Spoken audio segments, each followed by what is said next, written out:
थोड़ी देर बाद उसकी धर्मपत्नी भोजन लेकर के आई। थोड़ी देर बाद उसकी धर्मपत्नी भोजन लेकर के आई और आकर के कहती है, ए जी सुनते हो, मैं आपके लिए भोजन लेकर के आई हूँ, पहले आकर के भोजन कर लो नहीं तो ठंडा हो जाएगा। अब क्या हुआ, किसान के कानों में जैसे ही आवाज गई, जिस मंत्र को जाप करने लगा था उस मंत्र को ही भूल गया कौन सा मंत्र था। अब ये तो बेचारा बहुत छोटा सा किसान है। अच्छे अच्छे लोग, बड़े बड़े लोग जब उनके कान में उनकी पत्नी की आवाज आती है ना, तो अच्छे अच्छे लोग भी अच्छी अच्छी बातों का ध्यान भूल जाते हैं। ये तो एक छोटा सा ही तो किसान है, भूल गया। पत्नी आई पास में, पूछा, देवी अभी आपने कुछ सुना था? अभी अभी आपने कुछ सुना था क्या? मैं कौन से मंत्र का जाप करने लगा था? पत्नी बोली, मुझे क्या पता भला कौन से मंत्र का जाप करने लगे थे आप, मुझे क्या पता। किसान ने कहा, अरे पागल, कुछ थोड़ा थोड़ा तो सुना होगा।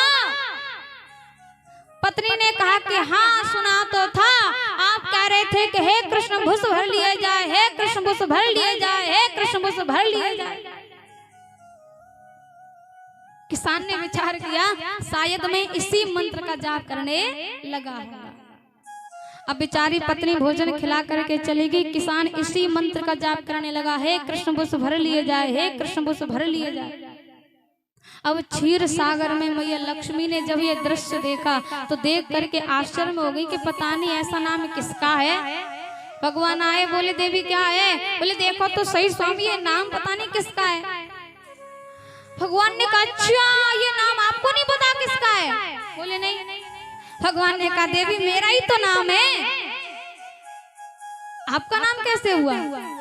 भगवान ने बताया, जब मैंने मथुरा वृंदावन में अवतार लिया था तब मैं गायों को चराने के लिए जाता था, तो उनके लिए विष भर करके ले करके जाता था, इसलिए किसान कहने लगा, हे कृष्ण विष भर लिए जाए, हे कृष्ण विष भर लिए जाए।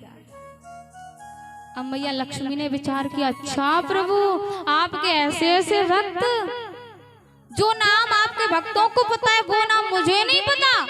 प्रभु ऐसे भक्तों के तो चल करके दर्शन करने चाहिए। भगवान ने कहा, देवी ब्रजवासी लोग हैं, कुछ ऊट ऊट पटांग बोल भी दिया तो? बोले कुछ नहीं महाराज, आप तो चलो मेरे साथ।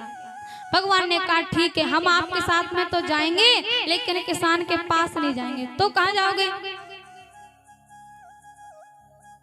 भगवान ने कहा, आप तो जाना किसान के पास और हम तो 1-2 घंटे के लिए किसी गड्ढे में छुप करके बैठ जाएंगे।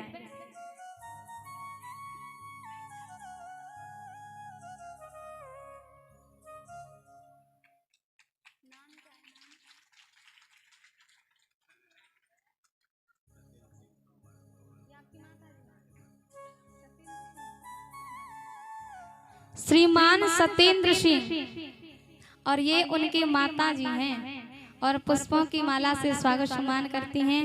भगवान से विनती कि ठाकुर जी अपनी दया दृष्टि इनके ऊपर हमेशा बना करके रखें और आप सभी जोरदार तालियों के साथ में स्वागत सम्मान करें। बोली बांके बिहारी लाल की जय, जय जय श्री राधे।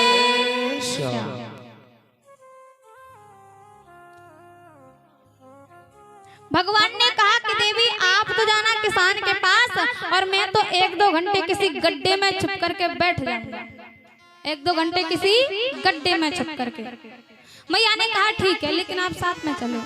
अब दोनों आए साथ में, दोनों साथ में आए।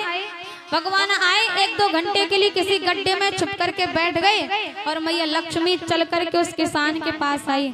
आकर के कहती है, अरे ओ भैया ब्रजवासी, ओ भैया ब्रजवासी, अरे कम से कम यह तो बताओ कि आप नाम जाप किसको कर रही हो? किसान नहीं बोला, उसको बहुत गुस्सा आई। पहले मेरी पत्नी आई, नाम को बुला के चली गई, फिर से कोई दूसरी आ गई। बोला नहीं किसान, बहुत गुस्सा आ रही है उसको। मैया ने फिर से पूछा, अरे ओ भैया ब्रजवासी, अरे कम से कम ये तो बता कि नाम जाप किसको करन लग गया? फिर भी नहीं बोला किसान। किसान को बहुत गुस्सा आ रही है लेकिन बोलता कुछ नहीं है। मैया लक्ष्मी ने फिर से पूछा, अरे ओ भैया ब्रजवासी, ओ भैया ब्रजवासी, अरे ज्यादा नहीं, कम से कम यह बता कि नाम जाप किसको करन लग्यो है। किसान को आई गुस्सा, एकदम गुस्से में आकर के बोला, जब राहु तेरे कसम को ना।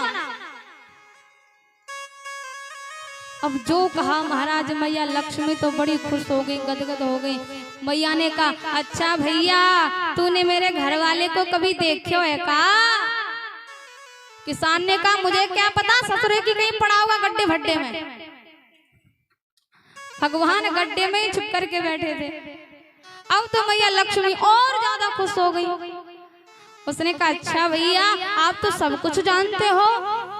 अब तो मैया ने कहा, स्वामी बाहर निकला, स्वामी जल्दी आओ, बाहर निकल के आओ। अरे ये मोकू तो मोकू आपको भी पहचान गया। आज भगवान निकल कर के आए हैं और उस भक्त को दर्शन दिया। किसान ने ठाकुर जी का दर्शन किया, दर्शन करके धन्य हो गया। कहने का भावार्थ केवल इतना ही है कि भगवान का नाम आप कैसे भी लीजिए, भगवान का नाम अपना असर ही दिखाए।